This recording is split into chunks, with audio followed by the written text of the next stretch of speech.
A new wave of eerie swept through the town once again. What was once considered the absolute safety of daytime had now become filled with hidden dangers, and the difficulty of survival for the residents was quietly increasing. The story continued in the latest episode of From. It began with a strange and unsettling funeral. The townspeople prepared Sophia's father's body for burial, carefully arranging everything before sending him off. The girl appeared utterly heartbroken, saying she wanted a moment alone to say goodbye. But the moment everyone left the room, her expression completely changed. She gently stroked the dead man's face, yet a faint, eerie smile crept onto her lips. According to the town's tradition, the deceased had to leave behind something as a keepsake. Without hesitation, she reached in and forcibly pulled out one of his teeth. Not long after, the residents gathered at the cemetery, their mood unbearably heavy. In just a few days, the town had gained 2 more corpses, and no one knew when this nightmare would end. Just as Boyd was about to lead everyone in mourning, a crow suddenly landed on the grave. People looked up in confusion, only to see a large circle of crows swirling overhead, as if celebrating the feast of death. The bizarre sight sent a chill through everyone present. At the meal after the funeral, the atmosphere was suffocatingly silent. Everyone sat in their seats without saying a word. Only the strange Victor seemed unaffected by the recent events. He approached his friend Ethan and offered to take him out for a walk to clear his mind. Meanwhile, Sophia kept pressing Kenny for details about the town's past. Before long, Boyd called Kenny away to help with something, and Julie took the opportunity to sit down, intending to greet the newcomer. But in the next moment, she abruptly stood up in anger. Sophia looked completely innocent as she explained that it was Kenny who had told her. Ever since Jim's family arrived, people in the town had been dying one after another. Every word subtly placed the blame on them, suggesting they had brought misfortune with them. Even the swarm of crows at the funeral was presented as proof. Julie, consumed by anger, failed to realize that Sophia was deliberately stirring suspicion and resentment among the residents. At the same time, the brilliant yet unstable Jade was on the verge of a breakdown. He was convinced that all the answers to the town's mysteries were buried deep within his subconscious. But no matter what he tried, he couldn't unlock those hidden memories. In desperation, he recalled something Henry had once mentioned, that his wife had glimpsed the town's secrets after taking hallucinogens. Clinging to that idea like a lifeline, Jay decided to use the same method, hoping to forcibly unlock the depths of his mind. Boyd tried to stop him, warning that such actions could cause serious damage to the brain. Besides, the demon's warning, knowledge comes at a cost, was no joke. Unlike the despair consuming the adults, the boy Ethan was trying to save the town in his own way. He held tightly to the hope his father had once given him, believing that as long as he could find the Tear Lake from his dreams, his father would recover, return, and lead everyone out of the town. With that belief, he sought out Victor, the town's so-called living map. When Victor heard the words Tear Lake, he frowned. He had never heard of such a place before. Still, he led Ethan to a small body of water, the only known water source near the town. By sheer coincidence, Jade was already there, soaking in the water as he struggled to piece together his memories. Ethan immediately recognized that this was not the Tear Lake from his dreams, and the two decided to search elsewhere. Thinking quickly, Victor suggested inviting Jade to join their search. Although Jade didn't believe in the supernatural, he sharply realized that children's inner worlds might somehow be connected to the town. After all, before arriving here, who would have believed that monsters were real? As they exchanged information, the group moved deeper into the forest. Suddenly, Victor stopped in his tracks, staring blankly at a yellow suit lying on the ground. It was as if he had remembered something utterly terrifying. He froze, so frightened that he lost control on the spot. At that moment, a crow flew past them, and Victor, trembling, fled the scene. Meanwhile, Jim's wife Tabitha, after the misunderstanding at the diner, found her determination to uncover the truth once again. Staying in this cursed place any longer would eventually drive her entire family insane. Recalling her previous escape from the town, she decided to return to the mysterious stone tower with teleportation properties. But the demon's warning quickly came back to her mind. She turned instead to the communal house first. Finding that Donna wasn't there, she placed a letter on the dressing table. Tabitha had already prepared herself for death. She was entrusting her children to Donna's care. Just as she was about to leave, she happened to run into Henry, Victor's father. The two had met outside the town before, making them familiar with each other. When Henry learned that Tabitha intended to find the stone tower, he immediately decided to go with her. To reach the tower, they would have to pass the legendary bottle tree.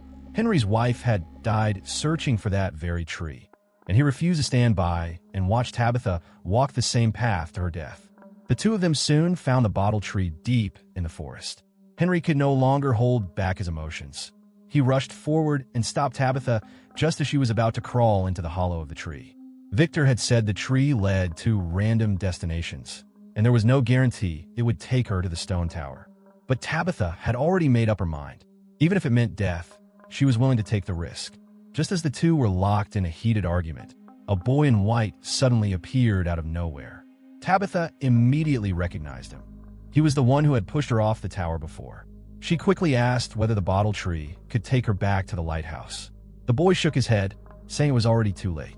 The bottle tree was no longer a way out, and Tabitha was running out of time. Suddenly, a voice called out from the distance. In the brief moment she turned her head, the boy vanished without a trace. It turned out Ethan and the others had arrived at the scene. Victor stood there, his face drained of all expression, while Jade unexpectedly spotted a cluster of hallucinogenic mushrooms on the ground nearby. Meanwhile, Julie had never wavered in her determination to save her father. Since traveling back to the past hadn't worked, she decided to first figure out what her brother meant by story walking. However, those fairy tale books had been left behind in the collapsed house they used to live in. Julie planned to crawl into the ruins to retrieve them, believing they might contain clues about controlling time. If she could master that, she might be able to precisely control her point of travel and save her father without sacrificing herself. Randall repeatedly tried to stop her, warning that the structure of the ruins was extremely unstable and could collapse at any moment. But seeing that Julie was determined, he decided to go in her place. Guided by her directions, he quickly found a relatively wide entrance. Inside, the darkness and dust were suffocating, and every step carried the risk of triggering another collapse. Even worse, buried beneath the debris was a corpse that had never been properly dealt with. Randall struggled to steady himself, and after searching the area, he finally found a blue backpack filled with the fairy tale books. Elsewhere, Fatima, who was gradually recovering, went to find Elgin, the same person who had once kidnapped her. After everything she had endured in the town, she found it impossible to truly hate the boy. Wanting to ease his guilt, Fatima asked him for a small favor. But deep down, she was still trapped in a spiral of self-loathing she couldn't escape. This place took advantage of both of us. Her boyfriend Ellis had been watching all of this. In an effort to help Fatima move past the trauma, he came up with an idea. After packing a bag, he brought her to an abandoned, open lot filled with wrecked cars, remnants left behind by others trapped in the town. From his bag, he took out a baseball bat and a crowbar, telling her this was a rage room. She could smash anything she wanted, release everything she had been holding inside. The pain, the anger, the fear. Fatima hesitated at first, but slowly raised the bat in her hands, the force behind her grip growing stronger without her even realizing it. Sheriff Boyd, meanwhile, was facing an even more difficult problem. The newly arrived policewoman had tried to escape the town and nearly caused a disaster. She had been locked in a holding cell overnight, yet showed no sign of regret. She would rather be torn apart by monsters than spend another second in this place. She asked Boyd for a single bullet, saying she would walk into the forest alone and end her life without causing trouble for anyone else. Boyd refused. Instead, he coldly told her that anyone who tried to leave this place on their own eventually became nothing more than fertilizer for the forest. The next moment, he brought her to a cluttered storage room. It was filled with the belongings of the dead, every item representing a shattered family and a blood-soaked story. He gave her a task: treat it like a case investigation and uncover everything about the owners of these belongings. Maybe, just maybe, she could find a clue about how to leave the town. Boyd made her a promise. If she completed the task and still wanted to die, he would personally give her a bullet. It was both a psychological gamble and an attempt at redemption. Boyd was trying to reignite her will to live through the sense of duty she once had as a police officer. Meanwhile, Sophia was still stirring up trouble. After learning that the communal house had the most residents, she told Kenny she wanted to move in there as well. But Kenny explained that it was already full. Without hesitation, Sophia changed her request, saying she wanted to stay with Sarah instead, claiming Sarah looked like a kind person.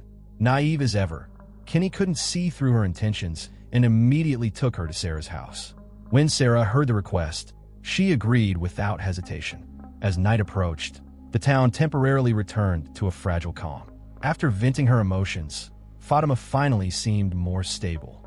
When she returned to her room, she saw Elgin on the floor mixing mud and sand, though it was unclear what she had asked him to help with. At the same time, Boyd went to visit the grave of his late wife, Abby. Standing before the cold tombstone, he poured out his helplessness and confusion, only to suddenly see a human hand reach up from the grass. He struggled to his feet in shock, but when he looked down again, there was nothing there. It seemed the sheriff's condition was acting up once more. That's the story of episode 3 of season 4 of From. The show felt like it had slipped back into its old pattern, quietly stretching out an entire episode without major developments. The yellow coat Victor saw likely belonged to the man in yellow during his transformation, suggesting Victor had recognized his identity. As for the crows at the funeral, they were probably another trick by the same entity, meant to deepen the residents' fear. Still, it felt somewhat unnecessary. If he really wanted to, why not just go to the communal house, remove the talismans, and wipe everyone out once? That's all for today's recap. If you have different thoughts, feel free to share them in the comments. See you in the next episode.